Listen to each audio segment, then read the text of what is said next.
What's going on YouTube? Welcome to another video. Joining me here for a deadlift workout. We're doing conventional deadlifts, and I did not forget to film the warm-up sets, so we're not just starting at 315. So working up here, and conventional obviously so much faster than this compared to my sumo. It does take a little bit more out of me, and I do prefer pulling this beltless. I just feel like I've got a better momentum carrying through the lift. I tend to get speed bump stop when I'm wearing the belt. And yeah, so we've basically eliminated the belt, I think. I could be eating my own words here on this next set, but I'm pretty sure these are beltless. Yeah. And so the problem with that is, like, you'll feel it'll be a little bit more intense of a lift. You'll feel a little bit more fatigue and everything from there. So for me, I'm taking the belt off and then trying to train in this type of space to get a little bit better. I think once I do this for a little bit and dial in, I'll be okay though. I just have to build the confidence with it. I've always had the lockout issue, and you can kind of see some like speed ramping and bumping there too, but I think we'll figure it out. And then I guess I did heavy squats after this. Usually it's the reverse. Usually the squats are a great workout or warm up for the deadlifts. So that might have been what the difference was here. But yeah, we just did some doubles with 360 over here. Trying to marry that balance between going heavy on everything and maintaining form and strength. So sometimes the quads will feel a little bit tight or sore, and the hamstrings the same way, and you're pulling, it can affect you. Maybe not literally, but mentally. It may just feel like a heavier lift because you're pre-fatigued, but sometimes you're lifting the exact same way and there's really no difference. So it really just depends on, you know, how you respond, and a lot of lifting is just straight up mental. A lot of the stuff you do is mental. It's how you think you feel. Unless you're severely injured and you're getting feedback that something hurts, then that's your sign to kind of reevaluate or whatever. But basically, yeah, I'm just squatting and deadlifting to, get the stimulus that I need, feel the heavier weights, and navigate all that. I like lifting heavy, but I also like doing the hypertrophy after the fact.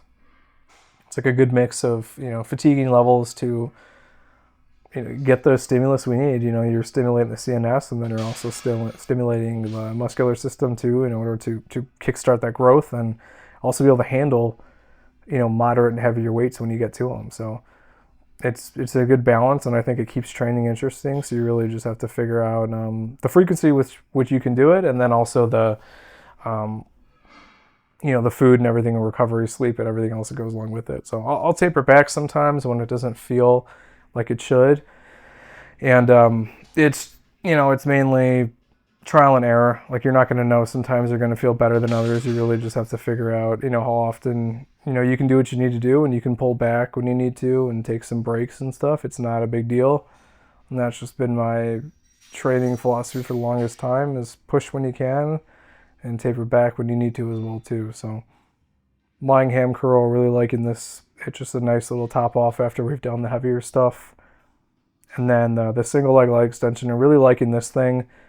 I've got an imbalance, especially in the leg I'm using right now though. So like the left leg, actually the right leg, is a lot more mobile, but it just feels weaker, less concrete than the other side. So I like the unilateral stuff because I can focus on that and figure out, the positioning or whatever of where I need to be in order to get the time there. Because I sometimes feel like when I'm doing both legs, I will one side will take over, and it's just not like an even distribution of the work done. So that's always been my type of thing, and how I've been able to manage and do all that. So all right, we're going into the back workout here, doing some rows from the ground, and starting to like this platform better. Just less less suffocating, just better.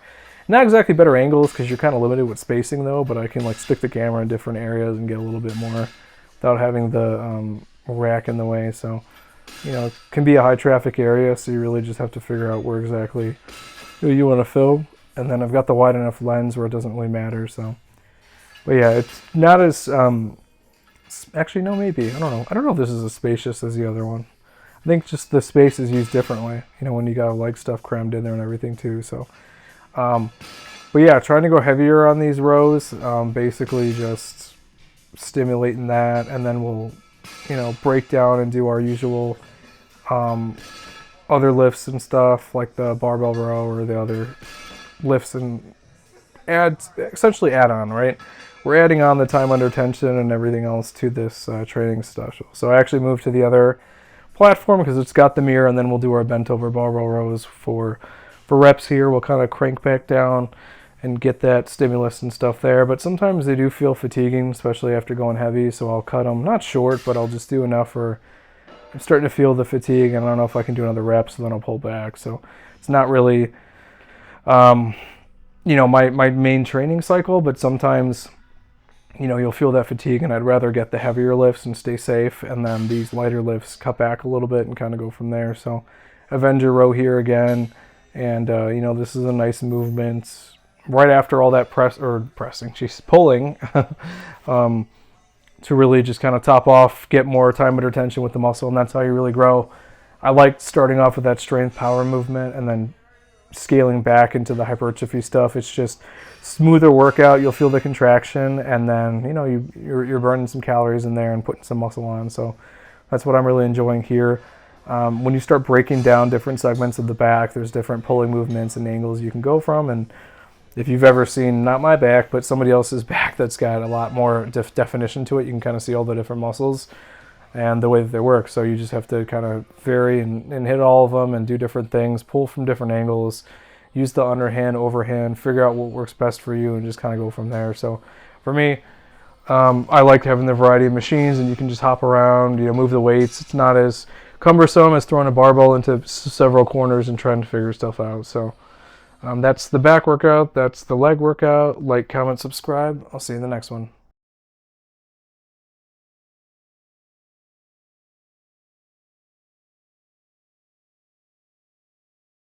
Thanks for watching the latest video. If you want to help support the channel, I actually own my own wet shaving and grooming e-commerce website where everything's handmade by me.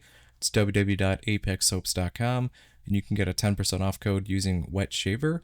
We've got some cool scents here. We've got some Coca-Cola scents, a horchata scent, traditional barbershop, just some really cool stuff. And you can purchase samples or you can buy the whole set. If you have any questions, feel free to reach out via email. Be quick to respond. Thanks for watching.